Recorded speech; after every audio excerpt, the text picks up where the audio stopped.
One of the strands that's coming out that I think would be interesting for the panel to discuss is the idea of the kind of coexistence of agriculture and biodiversity. Garth says, how can we diversify agriculture in more helpful ways to avoid habitat destruction, but still supply adequate food for the human population? Even organic, vegetarian, vegan diets seem to require focused agriculture in some respects. They'll need some kind of fertilizers and other kind of protections against insects and other pests. So I think it's an interesting point that we can't go back to a purely hunter-gatherer society. We will need some kind of sustainable agriculture. And Nicholas adds, when it becomes an issue of protecting human populations or sacrificing habitats and biodiversity, we have a difficult choice, but clearly no real alternative choice. And I guess the question to the panel is there really a choice, or is this a completely false dichotomy between protecting biodiversity on the one hand and having enough food to eat on the other? I think it's old thinking. Present it as a dichotomy. What we are discovering more and more is that nature, biodiversity is not an add-on. It is the network which holds us up. You know, as has been so clearly demonstrated tonight, all those things that we now call ecosystem services, which is rather a kind of anodyne phrase for everything, our life. We can't live without it. So we can't draw a line between those two things. I think that Zituni will probably know much more about this than us, but I think there's a real range of strategies that we can use. We can use increasing technology. We can use some molecularly modified crops that can produce greater nutritional density in some situations.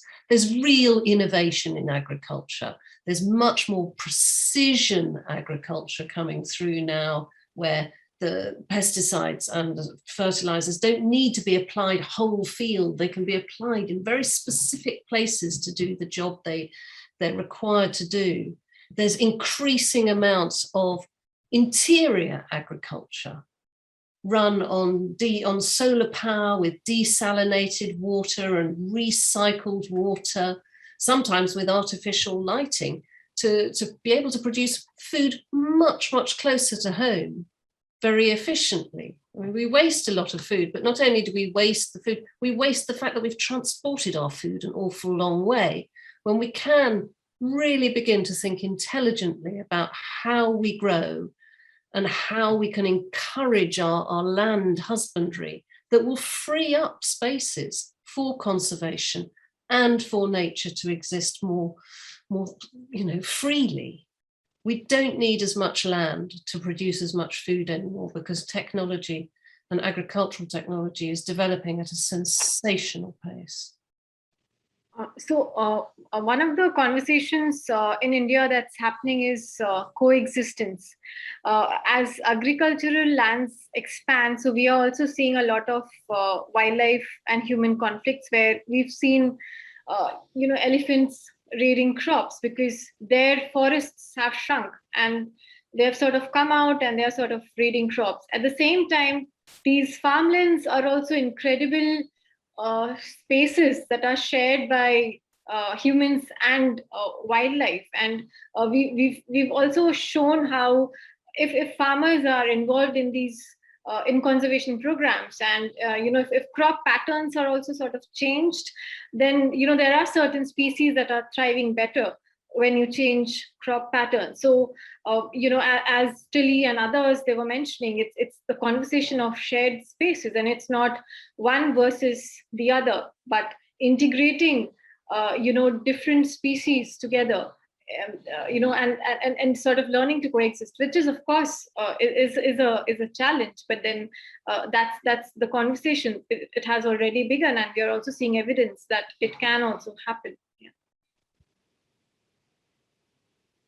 Definitely, and I'll just add a couple of points on that, on the diversity of agriculture and food production. Yes, we definitely need to diversify our food production.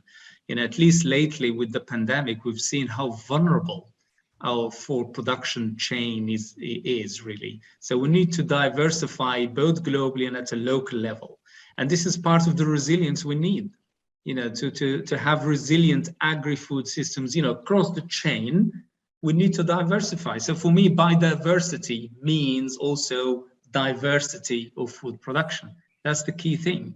And on the question for choice, yes, we do have a choice. In fact, our choices matter a lot.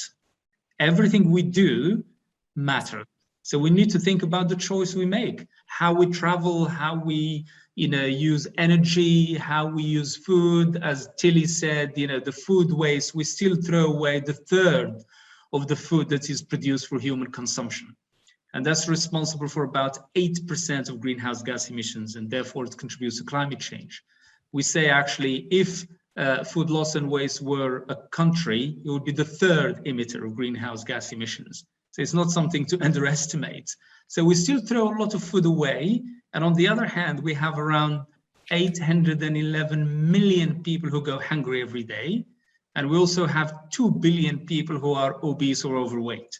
So it doesn't make any sense. So our choices matter. They do matter a lot. And we have to take that really seriously. I mean, you heard from all the speakers, all the things that we're facing, and all of that is due to our lifestyles. Everything you look at is how we live, how we use natural resources. So of course our choices matter. And that means we have to take responsibility. Don't just wait for the policy makers and regulations and others to come and secure things. We really have to take a part as well. Thank you, Martin. Maybe there are other questions there to ask the panelists. Oh, Cecilia, I'd just like to, there were a couple of follow-up questions talking about food and crops and agriculture, which I think it would be interesting to hear your view and the rest of the panel, actually. So Tilly mentioned something about sort of the technology is sort of really increasing, and sort of new crop technologies are allowing far more efficient use of land and lower use of water and that sort of thing. Garth asks, do GM crops have a prominent role to play? So in developing plants that can fix their own nitrogen, therefore won't need fertilizers or other thing, or do you think that's introducing some unwanted biodiversity that could potentially go wrong? I'm sort of interested in the view of you and the rest of the panel. I think Tilly can start with GM. I think that genetic modification got off to a very, very bad start. It got politically a very, very bad press very early on, and people are genuinely resistant to the phrase genetic modification and don't look often sufficiently at what the technology actually is. And often the technology, when used in a considered and benign way with very good risk assessments, means that we can have nutritionally dense foods. It means that we can have plants that are adapted to environments that may be getting drier, that are more drought tolerant. So maybe rices that are not as water demanding. And that will enable us to grow more food on less area. But it has got this huge image problem that is often mishandled in many ways. When scientists talk about genetic modification, we have to stick to facts. We have to stick to what we know. And we're faced often with counter arguments that don't stick to facts and which exaggerate what is known and which engender fear. And that's a real problem for developing technologies. So I think that genetic modification of plants has enormous potential to deliver nutritional safety and plant safety and agricultural efficiency. But I'll admit that I have quite active discussions with people about this quite often. Yes, I will support definitely the efficiency aspect on how we use water and nutrients and energy across the production chain. So for me, I like to highlight the importance of technological innovation in achieving efficiency and resilience that we need for the food production and consumption.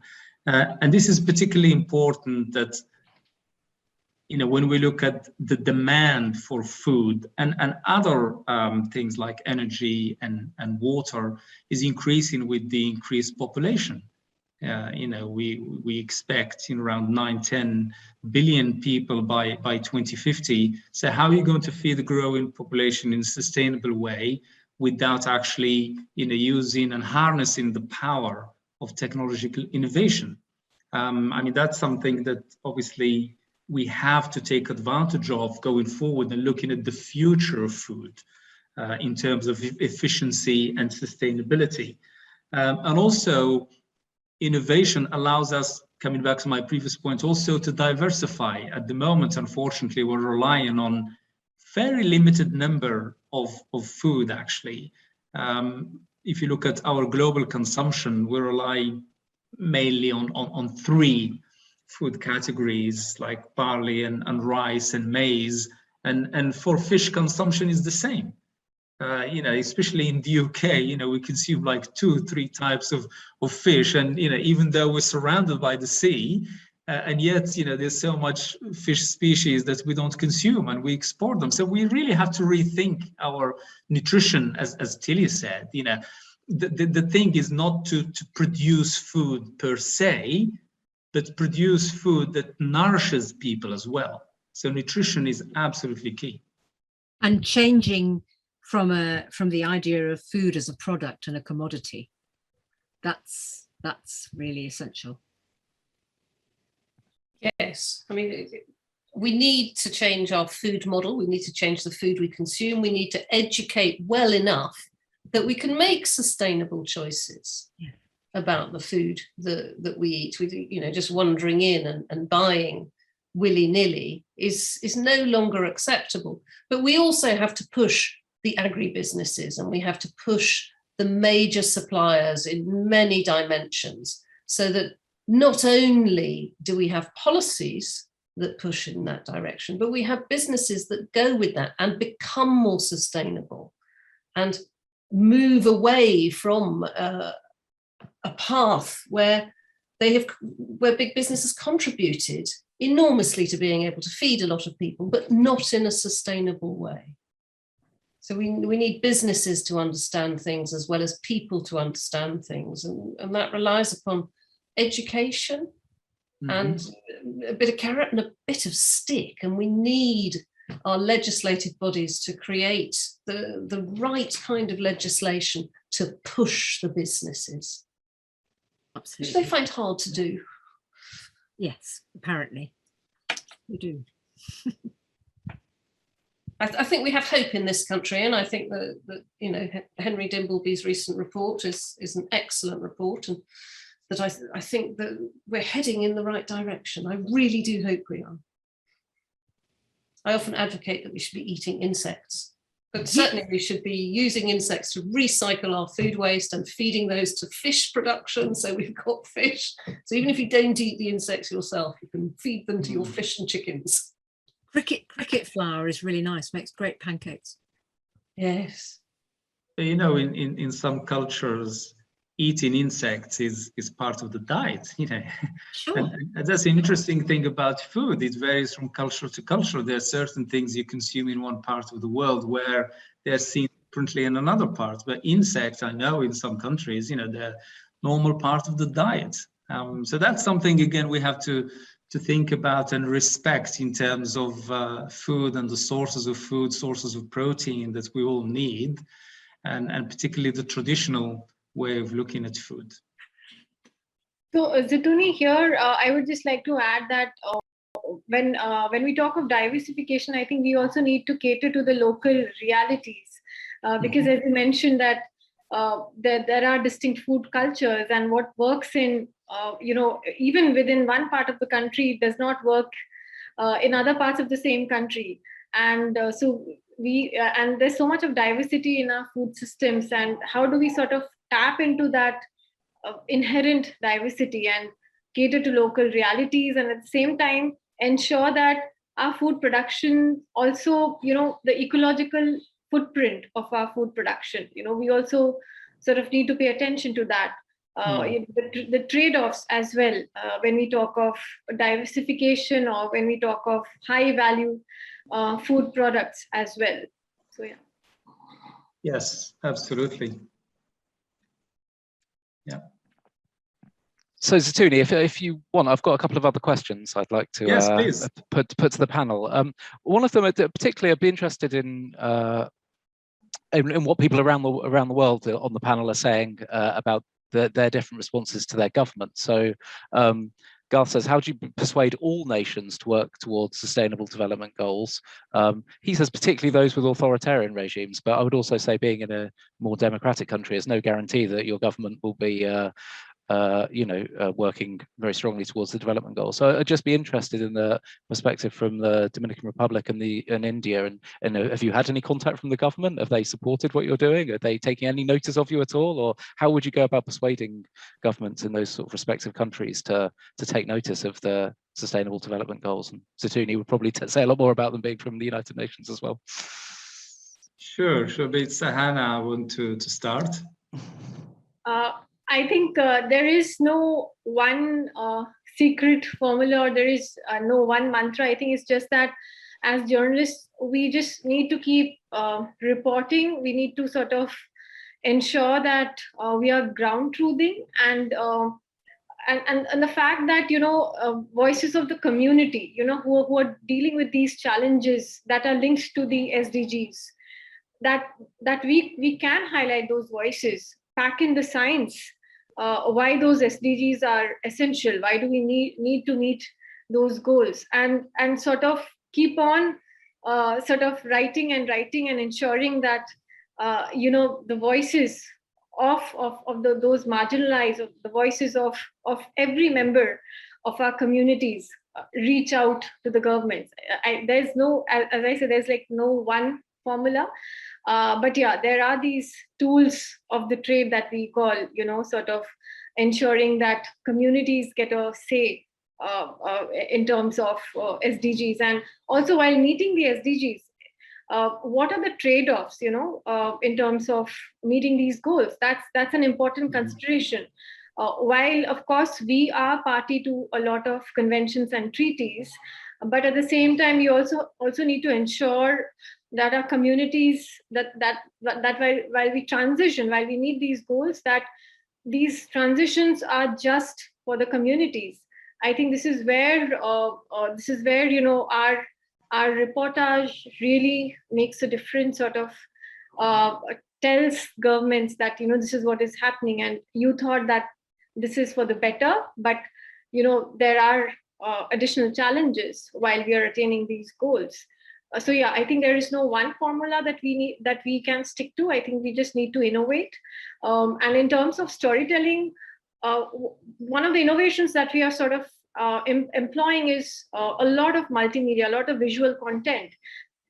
We saw Nicola sort of read out this wonderful book, this communication aspect, and we are sort of, as journalists, we are sort of also churning out these videos that sort of document these issues with attaining SDGs and why SDGs are important, and translating to the public, what are SDGs? Why are they essential? It won't matter to the communities if we are not able to sort of de-jargonize the science and tell them what SDGs are. And this is where I think we've been working closely with illustrators, we work closely with communicators, with scientists, to sort of create content other than just writing. So there are different media that we are deploying, and we just need to keep on sort of pounding at it, going at it. That's what. Yeah. And actually, governments, at least in the UK, are beginning to reach out to exactly those sorts of people, to illustrators, to artists, to do the storytelling to government ministers. I've got a meeting with the Welsh government tomorrow about that very thing, about communicating the realities of climate change, the facts of climate change through things that deliver an emotional hit to the very people who have to make decisions about it, who often are, as we all know, not brilliantly well informed about the science. Yes, the solutions come at every single level, from educating and informing at the bottom end. But we also need people who know how to do this. We need to be training at the higher ends and creating more people who know how to engage and who know how to build solutions, and who are the agricultural technologists and who are the conservation specialists. At every level, we need to have people who can do this. There's an extraordinary kind of feeding frenzy of employment at the moment in big business, who suddenly realize that they've got to have people who know how to deliver sustainability. And the people who are trained in sustainability and trained in the ability to advise properly and deliver the solutions and advise on integration are rare species. So they're rare individuals, but we need them. So we need to communicate and engage at every single level, because as Zituni pointed out, and as everyone has said, our choices matter. What I choose to put on my plate matters to my effect on climate change and my effect on world biodiversity. So the choices I make matter. The teaching I do matters, because I train people who go out there and who can then become sustainability professionals. The work that we do all matters. And to bring all countries around the table, this is where the United Nations come in, because of its convening power. And on the questions on how to persuade all nations to understand the SDGs, well, back in 2015, all the countries came together and they discussed the future we want by 2030. And that's how the 2030 agenda for sustainable development was agreed. And at the same time, with the Paris Agreement on climate change, the same year. So this is the convening power of bringing all the nations together and having the scientists coming in with the evidence, like the Intergovernmental Panel on Climate Change and others, having other representative of communities, including the civil society, the youth, indigenous people. Everyone has the voice. And at the end, you have a package of commitments that recognizes the issues at a global level.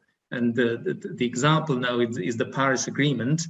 And with the Conference of the Parties on Biodiversity, COP15, they're aiming to have a similar process to the Paris Agreement, similar principles that sets goals to all nations around the world to achieve by 2030 and commit to those, and have a monitoring and reporting and verification system that can actually to see how we're doing towards achieving those goals and the indicators associated with them.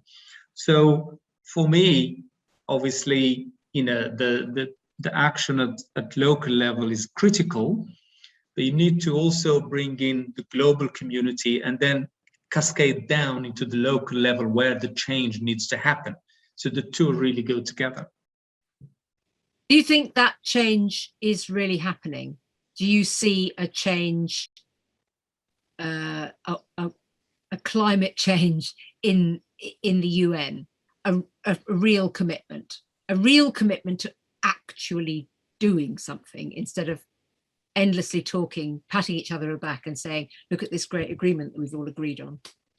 Yes, what happened is, with my experience as a previous negotiator, I used to be the UK lead negotiator for climate change.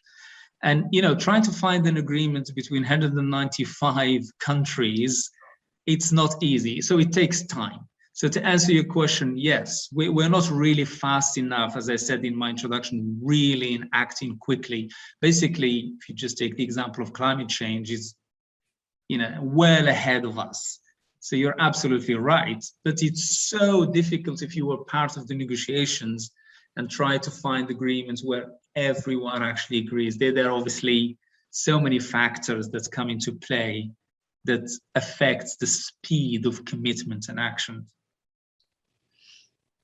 Yes, there will need to be collaboration between the different UN bodies in order to make real progress on this. And I think they have the Environmental Management Group now who are trying to to understand and foster links between them, so that Yes. together the United Nations can act in a much more united way and not with such specific mandate to produce much greater effect. And we have You're hope. right. Yes, you're right. You're right. There is a big reform of the UN going on into that direction, because there are so many UN agencies and UN specialized agencies that have been working in that tradition. But you're right, is the time really to converge and to find synergies and to become more effective. Absolutely. So, Zatuni, we've got there's a lot of discussion about what can we do and how can we pressure our governments and all things. But I'll come back to those questions in a minute. There was just one question about kind of species that I thought was quite interesting. So Anna was asking about variation will also be affected by the climate crisis. Do you believe some species might result in asexual reproduction as part of random mutations, or we might also, the climate pressures and other stresses on species might result in them adapting and changing in certain ways? And then further down, there's also a question about wildlife trafficking and trading, and is that, obviously that not only is bad for the species being trafficked and traded, potentially is bad for their habitats that they live, and also potentially a driver of pandemics as well, where maybe rare species might carry viruses that could cross over into humans. So I just wondered, from the sort of point of view of the title of the event, of the extinction of species, I think there was also a question further down about we are trying to restore habitats and protect the species, but it's sort of inevitable that we are going to lose more species, you know, over the next 20, 30, 40 years, even if we, you know, are brilliant and do loads for the climate and, you know, really reform all of our systems, all of our politics, all of our businesses. I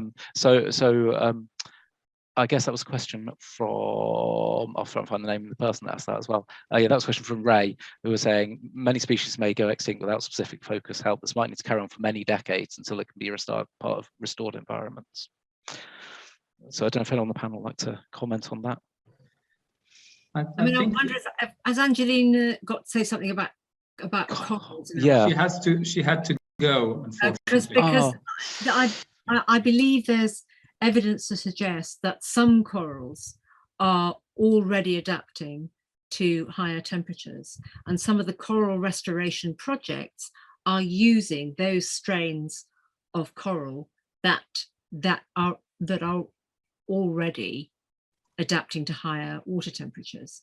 So I think, in answer to that question about adaptation, yes, there will be some species that can adapt, but of course the speed of change is so enormously, incomprehensibly far for us, because our time scale of a human lifespan is so tiny. But on a geological scale, which is how evolution works, the change is happening so quickly that to expect animals to run and catch up with that genetically is a tall order. So we know we've got an extinction debt. We know we're going to lose things as a result of the activities that we've done already. A lot of that extinction debt is based on evidence that we have from vertebrates, because that's what we have the best data on. We have less data on plants, we have much less data on insects. We have negligible amounts of data on a lot of the microorganisms. So we know much less about what's going on in other parts, and it could be worse, but it might not be so bad. A lot of it we just don't know. So most of what we know about extinction is based on vertebrate data. We will lose many more things. We will lose many more of the things that we know and love, but that is no reason to stop trying to make things better longer term. We need to do everything that we can to make the life choices for ourselves and to create the businesses and institutions that will lead us into a more sustainable world. The SDGs are a real hope. They're a real beginning, that we can focus down onto specific things. And now we need to just work on delivery. We need to work at every single level on delivery. I think inevitable is a very, very dangerous word to use in this context, because inevitable encourages a frame of mind where, oh, well, It's all over. It's not. It's so. No, of course, it's not all over at all. We still have a window of opportunity to do things, to change things. The problem is we left it so late that now we're in a position where we have to do much more than we could have done before. And the longer we delay, the bigger the cost will be, the bigger the impact will be. I think, Tilly, when we were discussing earlier about the Stern report on the economics of climate change, years ago, and the evidence was there, and the evidence still even now that if we don't act quickly, we're going to pay more. And if you see what's happening now, even in Germany lately with the floods, it's going to cost billions and billions. So if you were to think back and say, well, how can we adapt? How can we prepare? How can we build some resilience? How much would that cost compared to losing lives and infrastructure? And so I think, for me, we have no choice for restoration, for adaptation, because there is so much degraded land. There is so much that we need to restore. As Tilly said, we have enough land to feed everyone. We don't need to cut any more trees really to produce food. We have to be more efficient of how we consume food, stop throwing food away. There's so many things we could do in addition to restoring the landscape and the ecosystems that we depend on. That's a fact. The planet we have now, we're taking more from it than it can replenish itself. And that's a fact. That's why, we definitely don't want to lose things because we left it too late, but we don't want to lose more and lose everything. That's a fact. So the quicker we act, the better, definitely. So I'd just like to leave the panel with one question, but it's actually really two questions. One of them's a nasty question, and one of them's a nice question. So I'll let the panel answer whichever question they prefer to answer. So a couple of people have been talking about business as being the main article. So Dave says, we are convinced, but how do we persuade big business that preserving human life is much more important than merely preserving profits? And Carter asks a slightly more provocative question: will we be able to successfully tackle the ecological crisis under a capitalist system? And I think the point there is if companies aren't made by governments or other organizations to kind of pay the true cost, the true environmental cost of the damage they're causing, then that won't be factored into their profits. And do we need to kind of think of a new system? Maybe it's not completely abolishing capitalism, but do we need to think of a new system that means that businesses will pay the costs of the environmental damage that they cause? I don't know if the panel has any view on that. I'm sure everybody else has got. I'll quickly say and get out of the way and leave the floor for any other people. First of all, we need to change our priorities. Absolutely change our priorities. Biodiversity is the most important thing. That's the end of it. And if we have that as our priority, then all else follows. And as far as big business is concerned, big business's profits and power is based on consumers. Little drops of water, little grains of sand make the mighty ocean and the promised land. And we are all those drops of water and those grains of sand. And if we change our consuming choices, that potentially takes the power away from big business and steers them to what we want and not what they want. Elegantly put. Thank you. Yes, our choices matter. What we do and what we eat and how we travel and what we expect, how much we consume, all that matters.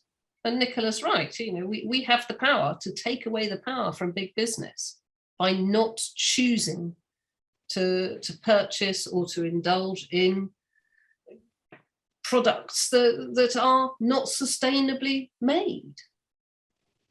We do have to think a little about that, because of course, if we suddenly decide that we're not going to buy rice from India, that has a huge knock-on effect to the Indian economy. So we are in a connected world, and we have to do this carefully, and it's incredibly difficult to make those decisions on a daily basis based on a limited range of information. I'm quite well educated on this, but I can't go into every shop and take those decisions. So I do need institutional regulation to help me by giving me more sustainable choices, because I cannot possibly be fully informed on the sustainability of every choice. We do need labeling, we do need intelligent purchasing, and I need help from my institutions to be able to do those things.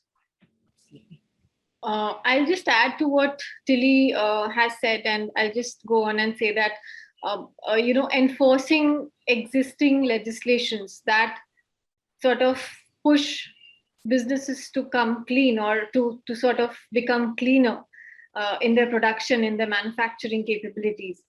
I think we already have a lot of laws, but are we enforcing them? And to what extent are we enforcing them? And where are the gaps? And how can we plug those gaps? Is there corruption in enforcing those laws that force big businesses to do cleaner, to do business in a cleaner way? So yeah, I think enforcement of existing norms rather than sort of having newer norms in and piling on already existing laws and policies. I think to look at, to rethink what we already have in terms of the laws and policies, and to see where are we going easy and why are we going easy on these big businesses. Yeah, I think the key point there is that as consumers, we do need that help sometime with clear regulation.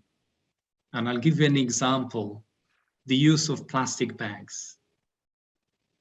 It's been so many years talking about the impact of plastic bags, etc.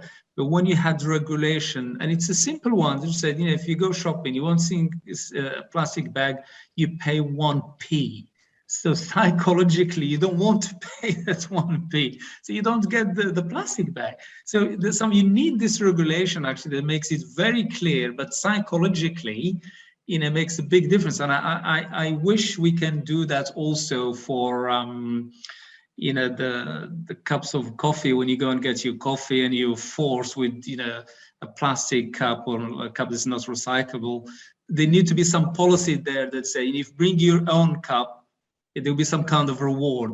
I don't know how it would work, but, psychologically, again, if you're paying less, or maybe if you get some money back or something, but you need some kind of regulation there again that can work. So, like plastic bag, no cups, bring your own cup and the coffee will cost you less or something like that. There are companies who already do that, actually. Yeah, they need to be scaled up. There are companies, but it's still really timid, in my opinion. And I think there's so many solutions like this that they need to be global. I'll give you another very quick example. Food waste. Supermarkets in countries like France and Italy and others, they were banned from throwing food away, and they made alliances with charities to take that food and give it to the people who need it. It's great.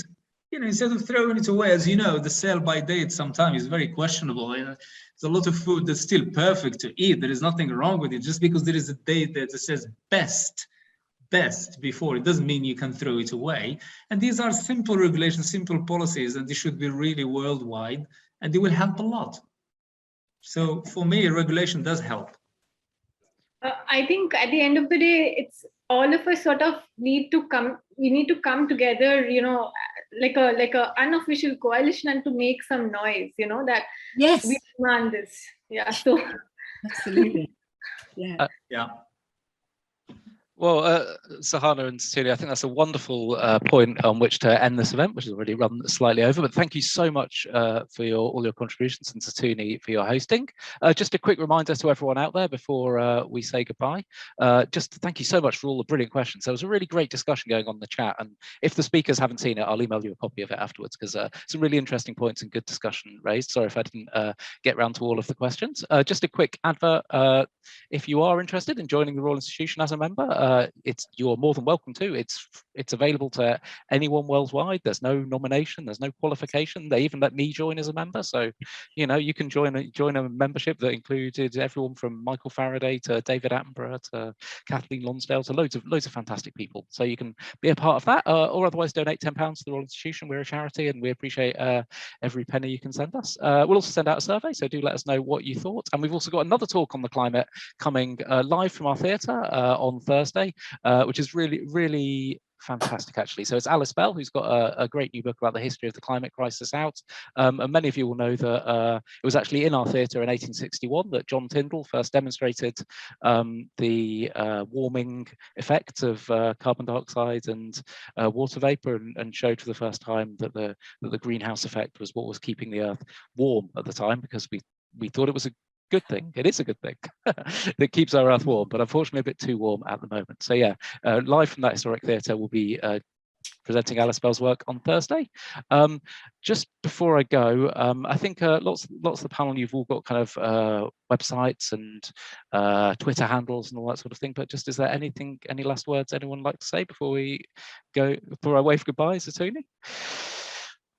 No, I think it's been really great. I just want to thank you, Martin and Hannah and Chris behind the scene, and all the team who organized this, and the Royal Institution, the Grantham Institute of Imperial College, and all the speakers that have been really great. I wish we were meeting around the table, having food together.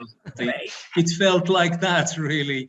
And all the people joining us, we're really sorry we can't see you, but I think it would be really great if we had a means of seeing who's in the audience. So I hope that you enjoyed it, that you learned something. I definitely did. And it has been really great and fantastic, and looking forward to the next event, as you said, Martin. Thanks very much. And from myself at the Royal Institution and from everyone at the Grantham Institute as well, thanks very much and good night.